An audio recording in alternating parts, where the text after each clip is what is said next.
Good morning students, today I shall be continuing with the remaining portion of control statements in Java, and I shall discuss the switch case construct. So here is the syntax of the switch case construct. The switch case statement is used to evaluate a list of constants. Each switch block is made up of one or more case statements with a constant value followed by a colon and then one default statement. Now if you look at the switch case construct, these are the case statements followed by a colon. Okay, you can see it clearly as I have highlighted. These are the case statements followed by a colon, and each of these case statements comes with a constant value. As you can see here, this is the first constant represented as constant 1. For this case statement, this is the second constant represented as constant 2 for this particular case statement. And there can be many more case statements as well. I have just denoted it as ... Okay, so the case statement comprises of the case keyword, then the constant value, okay, as represented by the text constant 1 here, then the colon, and just after the list of case statements there is a default statement. This is the default keyword, okay, which follows a list of case statements. So just as how the case statement including the constant value ends with a colon, in the same way the default statement also ends with a colon. Now the switch case statement is used to evaluate a list of constants, and that is based upon the value associated with the variable. Now see the switch case construct. Come over here, see the switch clause. If the value associated with this variable is equal to constant 1, then the case statement associated with the constant 1 shall get executed, and when this case statement gets executed, okay, then the action statement inside this case clause shall also get executed, and once the action statements inside the case clause gets executed, the job is done, and in the next line the break statement terminates this switch case construct. So this break statement immediately terminates the switch case construct, and it skips all these statements that lies beneath this break statement. As a result, when this variable associated with the switch clause is equal to the value constant 1, then only the action statements inside the switch clause bearing the constant value constant 1 shall get executed, and soon after that the break statement shall immediately halt this entire switch case construct, skipping the execution of the remaining statements beneath the break statement. But in case the value assigned to the variable associated with the switch clause is equal to constant 2, then the case statement associated with the constant 1 value shall be skipped, and the control will move to the case statement associated with the constant value, which is constant 2, and the action statement inside this case clause bearing the constant value constant 2 shall be executed. And once this is done, the job is over, and then in the next line the break statement shall terminate this entire switch case construct. So as a result, only the action statement inside this case clause, okay, bearing the constant value constant 2 shall get executed.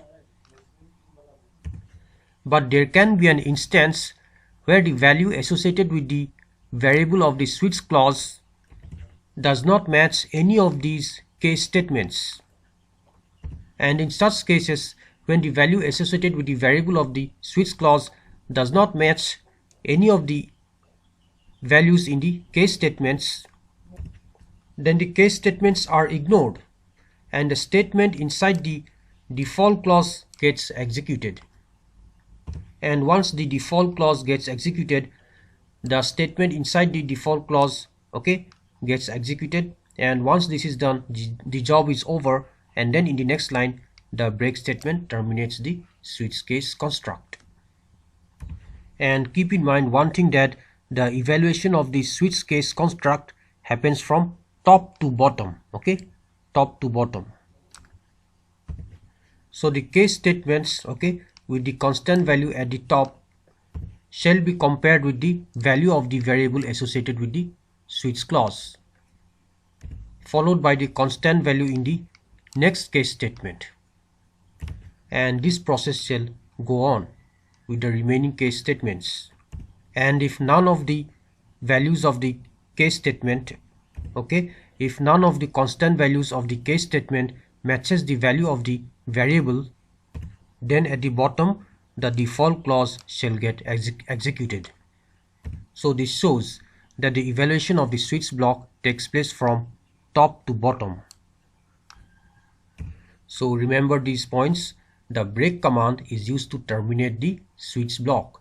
The evaluation of switch block happens from top to bottom.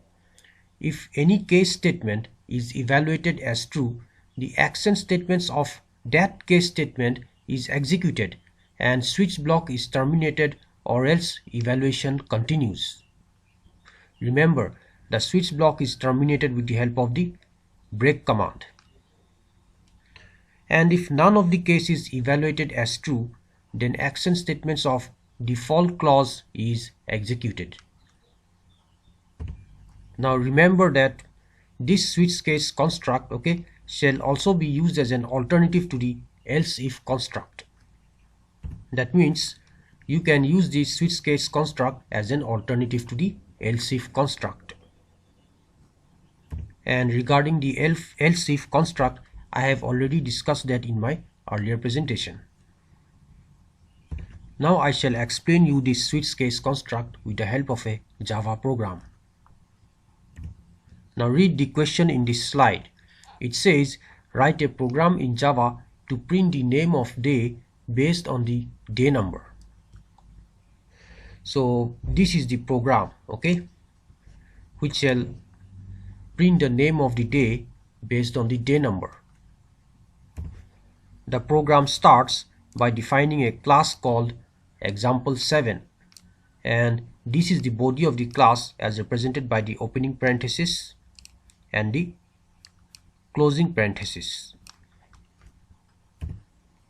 I have to make use of two different slides to write the complete program, as there is less space in this slide, so please bear with me. Then inside the body of this class called example7, there is a main method, and just as how the class called example7 has a body, okay, as represented by the opening and the closing parenthesis, in the same way the main method also has a body, okay, as represented by the opening and the closing parenthesis. And inside the body of this main method, a variable called dayNo has been declared, whose data type is int, and the value assigned to this variable called dayNo is 3. Okay, this is represented as int dayNo equal to 3 followed by a semicolon. As 3 is an integer, that's why the data type of this variable dayNo is int. And once this statement ends with a semicolon, then from the next part the switch case construct starts. So this is the switch case construct as I have highlighted. The switch case construct also has a body, okay, this is the opening parenthesis of the body and this is the closing parenthesis of the body. Now the switch clause takes the variable dayNo as an argument or a parameter. We call this thing inside the bracket of the switch clause as an argument or as a parameter, and the argument inside it is the variable called dayNo. So when we say switch dayNo, we say switch 3. This is because the value assigned to this variable called dayNo is 3. So when it switches 3, then the case statement, okay, corresponding to the constant value 3 shall get executed. Now if you see the first case statement, the constant value is 1. If you see the second case statement, the constant value is 2. So these two case statements are ignored, they are skipped. But see the third case statement, its constant value is 3. So for switch 3, the case statement corresponding to the constant value 3 shall get executed. And once this case statement is active, then the statement inside this case statement, which is system.out.println, then the text Tuesday within inverted code shall be executed. Here system is the Java library class which creates the object called out, and this object out invokes or calls the method println. The method println directs the text within bracket into the standard output device. Now by default, let's assume that our output device is the monitor, so that we can display this text called Tuesday into our monitor. Now as this text Tuesday is within inverted comma, so it shall get displayed exactly as it is in the output. And that's why under the output column I can see the text Tuesday getting displayed.